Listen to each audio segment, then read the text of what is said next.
Di video kali ini kita akan melanjutkan latihan soal P3K 2024 untuk formasi penata layanan operasional bagian 5. Selamat mengikuti. Soal pertama, saya seorang pegawai yang telah bekerja selama 7 tahun di instansi pemerintah dan melamar P3K secara online melalui akun SS-CSN BKN. Saya memilih formasi di instansi pemerintah yang tidak jauh dari tempat saya tinggal.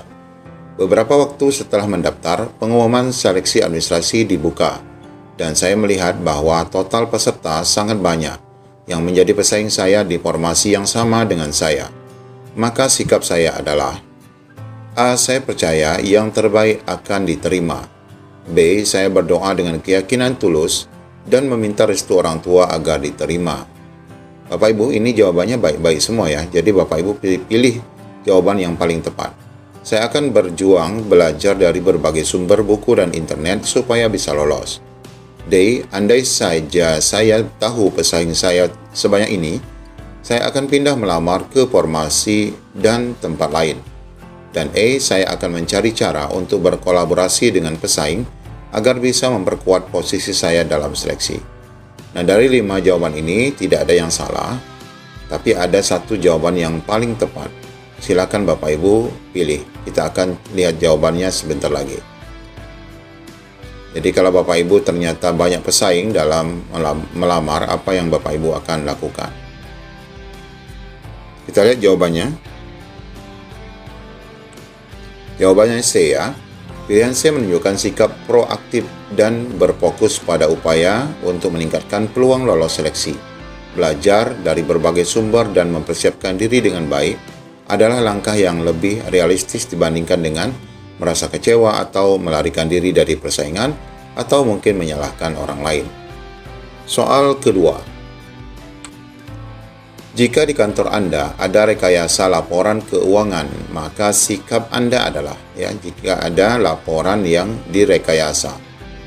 A. Dalam hati menyetujui hal itu. Ini tidak mungkin ya. B. Hal tersebut sering terjadi di kantor manapun. Benar, tapi ini tidak benar. C. Mengingatkan dan melaporkan kepada pihak yang berwenang. Ini yang kita tandai. D. Tidak ingin terlibat dalam proses rekayasa tersebut. Ini melarikan diri. E. Membiarkan hal tersebut terjadi karena saya merasa tidak punya kuasa untuk mengubahnya. Ini pasrah. Ya, nampak sekali ya jawabannya di mana Bapak Ibu. Baik, kita lanjut pada jawabannya, yaitu ya, benar sekali C. Sikap yang tepat dalam menghadapi rekayasa laporan adalah yakni mengingatkan dan melaporkan kepada pihak yang berwenang. Sebagai seorang profesional, kita harus menjaga integritas dan berani mengungkapkan ketidakbenaran. Pilihan D juga bisa dipertimbangkan, namun jika tidak terlibat, kita tetap harus melaporkan dan hal tersebut kepada yang berwenang. Jadi walaupun kita anggap remeh, kita biarkan saja atau pasrah, itu tidak benar, walaupun itu dianggap boleh-boleh saja dan sah-sah saja. Soal ketiga. Ketika gagal mencapai sesuatu yang Anda inginkan, maka sikap Anda adalah: gagal mencapai sesuatu. A. Mencari dengan seksama siapa yang turut bertanggung jawab terhadap kegagalan Anda. B. Mengambil waktu untuk menenangkan diri. C. Bersedih hati. D. Melakukan introspeksi dan memperbaiki upaya. E. Mencari cara untuk menyalahkan orang lain atas kegagalan tersebut. Nampak sekali ya jawabannya. Kami sengaja tidak memilih jawaban-jawaban yang tidak mungkin dan tidak menunjukkan kepada Bapak Ibu supaya Bapak Ibu bisa berpikir sendiri ya. Oke, kita lihat jawabannya. Ya, benar sekali jawabannya D, yaitu melakukan introspeksi ya. Menunjukkan sikap yang paling tepat, yaitu introspeksi dan memperbaiki upaya ke depan. Mengambil pelajaran dari kegagalan adalah langkah penting untuk pengembangan diri.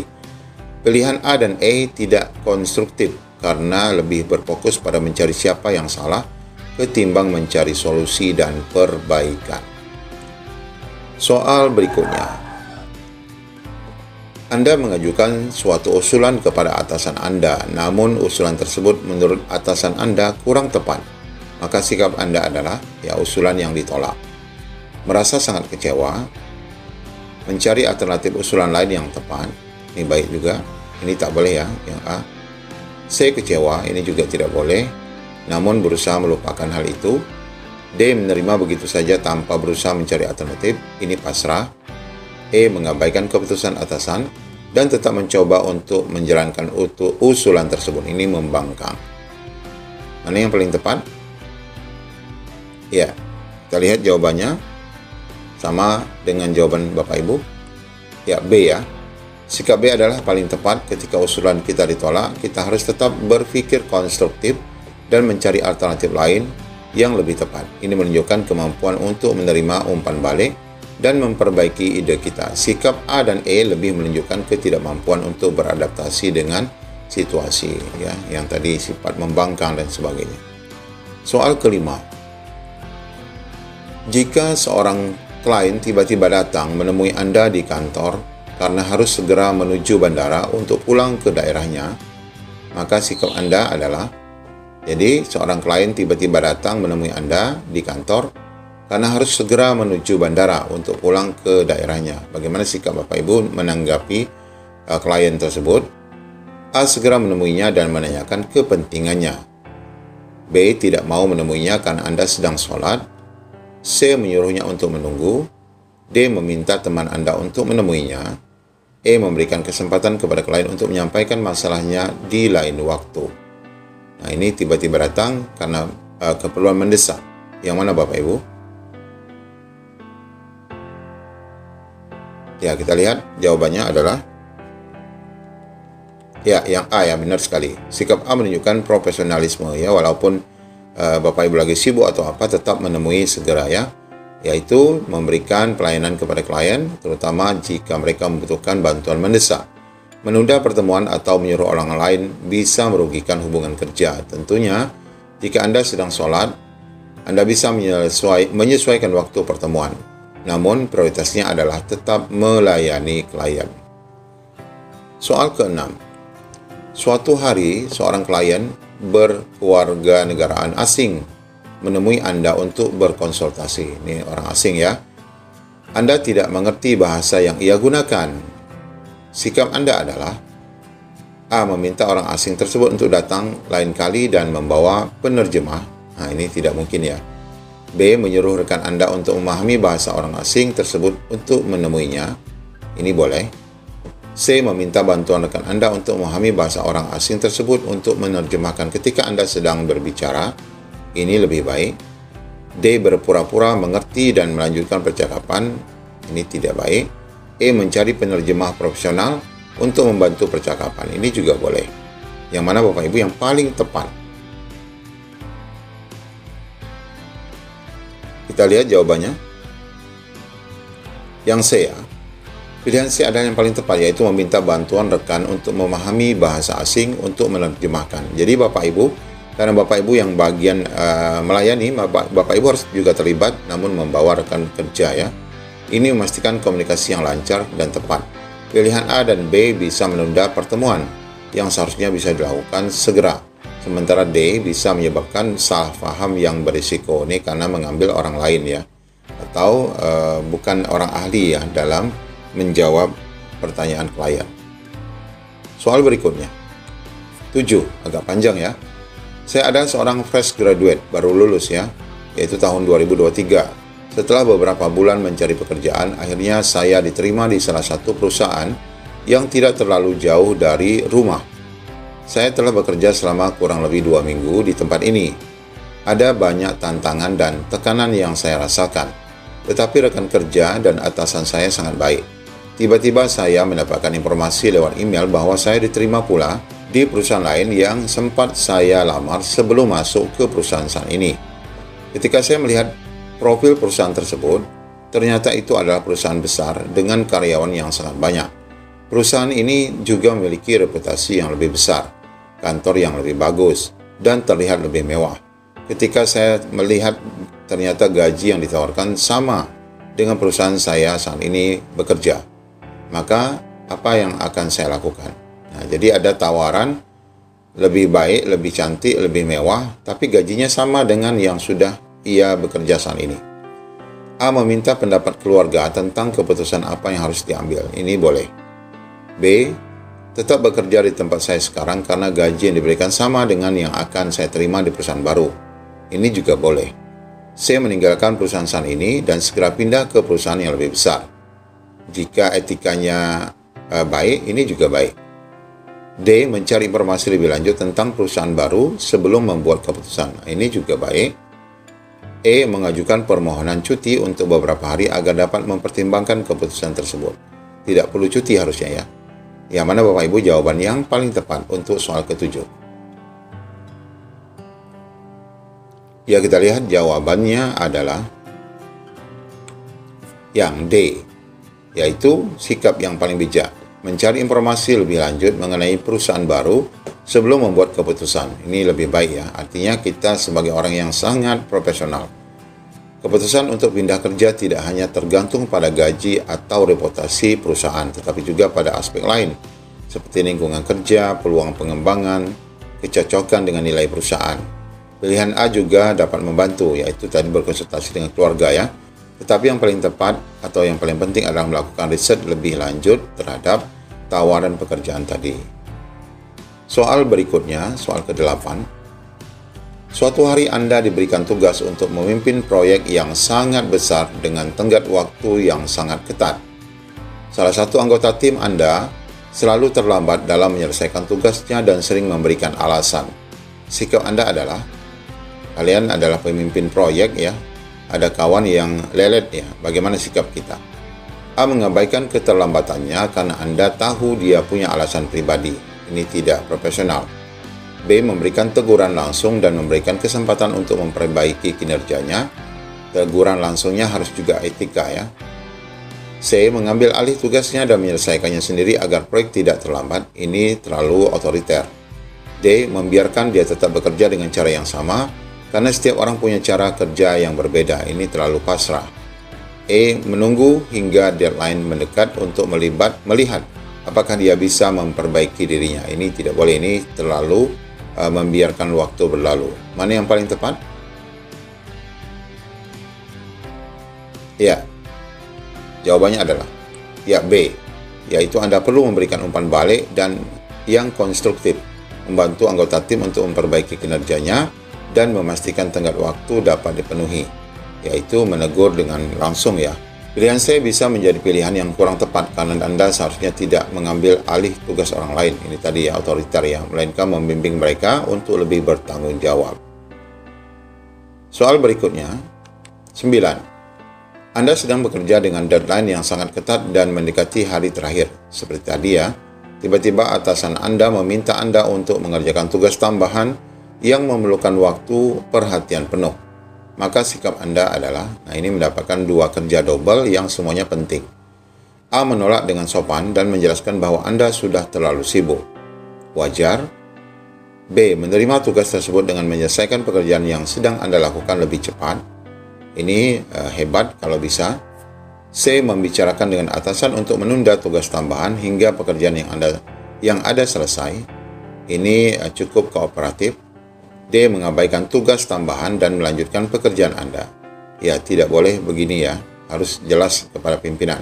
E. Meminta bantuan rekan kerja untuk menyelesaikan tugas utama dan tugas tambahan. Ini boleh saja, tapi ya tidak baik. Mana Bapak Ibu yang paling baik? Mari kita intip jawaban yang paling tepat dan yang paling memungkinkan. Ya, yang C. Sikap yang tepat karena komunikasi yang jelas dengan atasan sangat penting untuk menjaga kualitas pekerjaan dan deadline yang realistis. Menjelaskan beban kerja Anda dan meminta penundaan atau peralihan tugas adalah cara yang lebih profesional daripada mengabaikan tugas atau mencoba menyelesaikan semuanya secara terburu-buru. Kalau kita lihat jawaban saya tadi apa? Membicarakan dengan atasan ya untuk menunda tugas tambahan hingga pekerjaan yang ada selesai terlebih dahulu. Baik, kita lihat soalan ke-10. Ketika Anda merasa cemas karena tidak cukup berpengalaman untuk menangani suatu pekerjaan, maka Anda akan jadi tidak berpengalaman, maka kita cemas terhadap tugas, yang kita lakukan adalah A. Menunda pekerjaan tersebut hingga Anda merasa lebih siap. B. Mencari mentor atau rekan kerja yang bisa membimbing Anda. C. Menghindari pekerjaan tersebut dengan harapan masalahnya akan hilang. D. Membaca lebih banyak buku dan teori untuk mempersiapkan diri. E. Menyelesaikan pekerjaan dengan cara Anda sendiri tanpa meminta bantuan siapapun. Kira-kira mana Bapak Ibu yang paling tepat? Mari kita intip jawaban soalan ke-10. B. Apa B tadi? Mencari mentor atau rekan kerja yang bisa membimbing. Kita lihat penjelasannya. Meminta bantuan dari orang lain untuk yang lebih berpengalaman dapat membantu Anda belajar dan berkembang lebih cepat. Ini juga menunjukkan kemampuan untuk bekerja dalam tim dan mencari solusi secara kolaboratif. Ya, paling tepat B. Soal ke-11. Seorang rekan kerja yang sering terlambat dalam menyelesaikan tugasnya tiba-tiba meminta Anda untuk membantu menyelesaikan tugasnya yang tertunda. Sikap Anda adalah, dia lambat dalam bekerja, tahu-tahu minta bantu. A. Menolak secara tegas karena Anda juga memiliki tugas yang banyak. B. Membantu dengan syarat rekan kerja tersebut berjanji untuk tidak mengulangi keterlambatan. C. Membantu dengan hati yang tulus tanpa menuntut apapun. D. Membantu sambil mengeluh karena merasa terbebani. E. Membantu dengan tujuan supaya rekan kerja merasa bersalah dan tidak melakukannya lagi. Nampaknya hanya ada 3 yang paling mungkin ya, antara A, B, dan C. Kita lihat jawabannya. Ya, yang B ya. Pilihan yang paling adil. Membantu rekan kerja, sikap yang baik. Namun Anda juga perlu menetapkan batasan agar mereka memahami bahwa membantu bukan berarti Anda mengabaikan tugas Anda sendiri. Sikap ini menegaskan pentingnya tanggung jawab bersama ya, tanpa memberikan kesan bahwa Anda selalu harus menyelesaikan pekerjaan orang lain. Kalau kita lihat kembali, jawabannya adalah membantu dengan syarat rekan kerja tersebut berjanji untuk tidak mengulangi keterlambatan ya. Memberi pelajaran bagi mereka. 12. Saat Anda menghadiri rapat dengan tim dan atasan Anda menyadari bahwa ada pendapat Anda yang tidak didengar dengan baik. Sikap Anda adalah rapat tetapi kita tidak didengar pendapat. Menyampaikan pendapat Anda kembali dengan lebih keras agar lebih didengar. Ini terlalu emosional ya. B. Mencatat pendapat tersebut dan membahasnya kembali di waktu yang lebih tepat. Ini baik. C. Diam dan menerima keputusan karena tidak ingin menambah keributan. Ini ya boleh. Ini hak kita tapi kurang baik ya.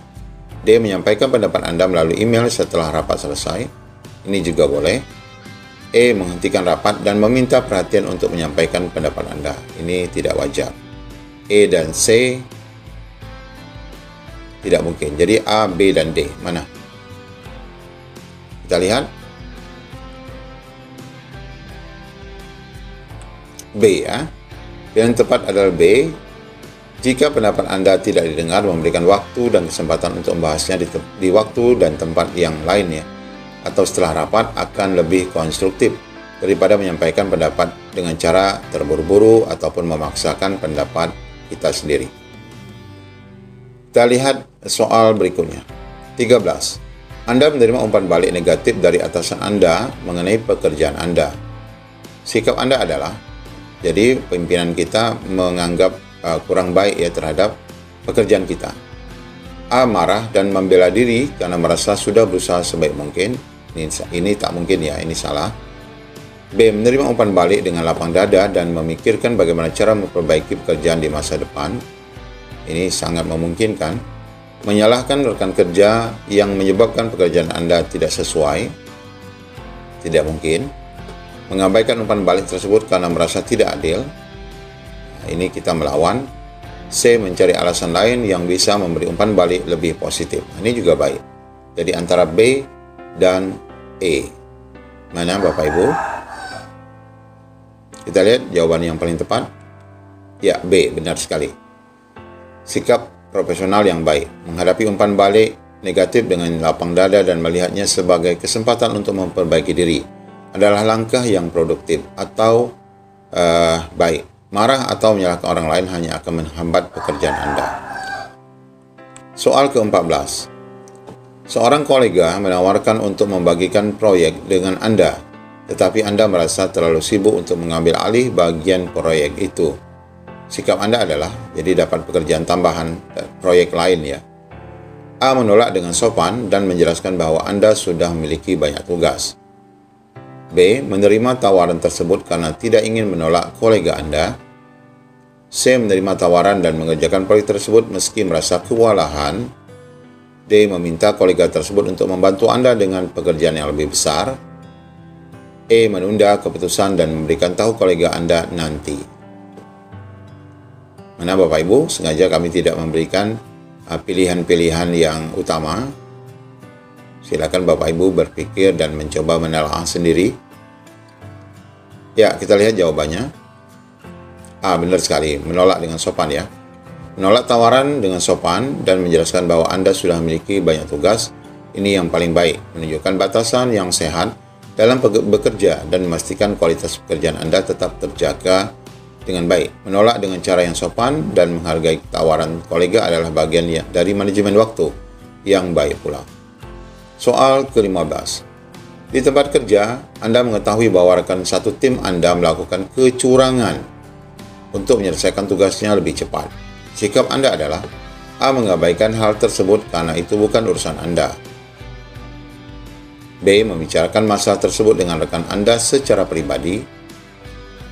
C. Melaporkan kecurangan tersebut ke atasan atau pihak yang berwenang. D. Mengikuti cara rekan kerja Anda karena lebih cepat dan mudah. E. Menunggu hingga kecurangan tersebut diketahui banyak orang, lalu ikut campur. Sudah jelas ya, ada beberapa jawaban positif dan negatif. Sengaja kami tidak membuat pilihan.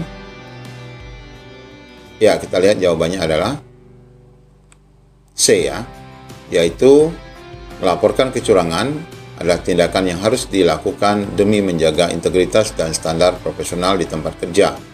Mengabaikan atau ikut serta dalam kecurangan dapat merugikan diri Anda sendiri dan perusahaan. Soal ke-16. Sebagai penata layanan operasional, salah satu tugas utama Anda adalah memastikan kelancaran layanan operasional di tempat kerja. Apa yang pertama kali Anda lakukan jika mendapatkan laporan bahwa ada gangguan dalam sistem layanan operasional? Langsung menyalahkan pihak yang bertanggung jawab. Wah, ini kita coret dulu.